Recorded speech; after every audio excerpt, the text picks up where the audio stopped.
24살 때의 이야기이다. 군 제대를 한 직후 욕심에 눈이 멀어 잘 알아보지도 않고 선배에게 속아서 얻은 가게가 쫄딱 망하고 모아둔 돈 모두를 탕진하고 가진 돈 한 푼 없이 술로만 세월을 보낸 적이 있었다. 술 때문인지 스트레스 때문인지 모르겠지만 몸이 많이 아팠었다. 여러 가지 이유로 잠을 이루지 못하던 날들이 수두룩했는데 가장 큰 이유는 몸이 너무 아파서였다.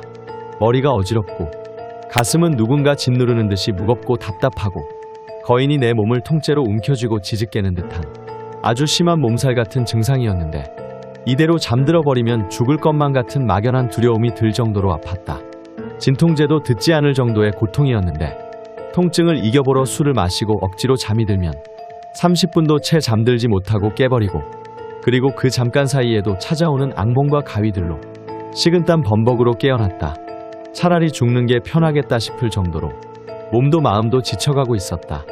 병원을 찾아도 뚜렷한 이유를 알지 못했고 의사들의 답변은 하나같이 스트레스 신경성 때문이란 대답밖에 없었다. 나는 드는 비용에 비해 아무런 해답도 주지 못하는 병원을 더 이상 찾지 않게 되었다. 이런 나를 보다 못한 어머니는 어느 날 어딘가로 갔다 오시더니 새벽녘까지 혼자 앓고 있던 나를 불러내 대문 앞 수도가에 무릎을 꿇고 앉으라고 하시더니 부엌에서 무언가를 가지고 나오셨다. 밥과 고춧가루, 소금과 간단한 나물 몇 가지가 담긴 큰 밥그릇 하나와 시퍼런 부엌칼 하나를 가지고 오셨는데 한참 동안 두 손을 모아 기도를 하시더니 밥그릇 안에 밥을 숟가락으로 비비더니 칼을 내 머리 위로 빙빙 돌리시며 말씀하셨다.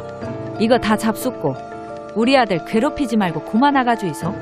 밥그릇을 대문 안쪽에 놓고 내 머리 위로 빙빙 돌리던 칼을 대문 쪽으로 던지시는 것이다.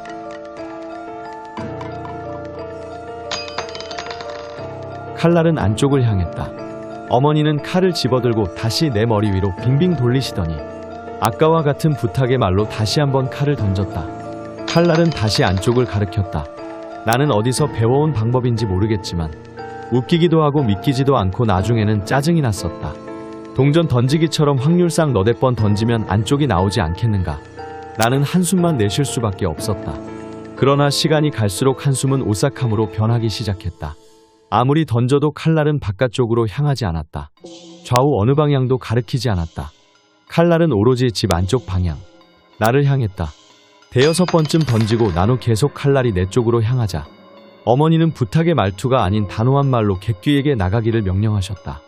밥 먹고 좋은 말로 할 때 우리 집에 있지 말고 다른 데 좋은 데로 가라. 칼은 아까와 다르게 심하게 요동을 치며 땅바닥에 떨어졌다. 칼날은 여전히 나를 향했다. 그렇게 30번을 넘게 던졌지만 칼날은 계속 내 쪽으로 향했다. 어머니는 칼을 집어들고 다시 내 머리 위로 빙빙 돌리며 고함을 지르며 불같이 화를 내셨다. 내 평생 그렇게 화를 내시던 어머니의 모습은 처음 봤던 것 같다. 빌어먹을 객귀놈의 새끼가 어디서 건방지게 산 사람한테 노략질이고 주는 밥 곱게 처먹고 안 나가면 이 칼로 사지를 고마 발기발기 찢어 죽여본다. 어머니는 내 머리 위 귓가를 바람을 가르듯 휙휙 휘두르더니 칼을 던졌다. 칼날은 빙글빙글 돌더니 바깥쪽을 향했다. 어머니의 안도에 한숨을 푹 내쉬더니 밥그릇에 담긴 밥을 대문 밖 구석에 쏟아붓고 소금을 한 주먹 쥐고 와 집안 곳곳과 내 몸, 대문 밖 골목에 두루두루 뿌리시며 다시는 오지 말라고 한마디 하시더니 됐으니까 들어가서 자라고 말씀하셨다. 그날 후로 이유를 알 수 없던 통증은 진통제나 술을 먹으면 견딜 수 있을 정도로 완화되었고 잠도 편하게 서너 시간씩 푹 잘 수 있을 만큼 호전되었다. 2주 정도 지난 후에는 친구의 소개로 회사에 입사하게 되었는데 일에 지장을 받지 않을 정도로 완쾌까지는 아니지만 그냥 찌뿌둥한 정도로 좋아졌다.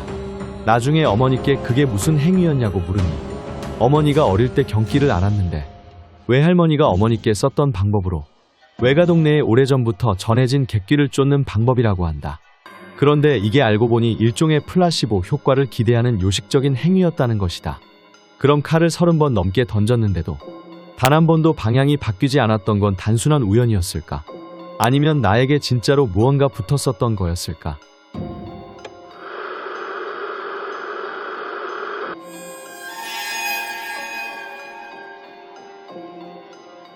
귀신보다 사람이 더 무섭다는 이야기가 있죠.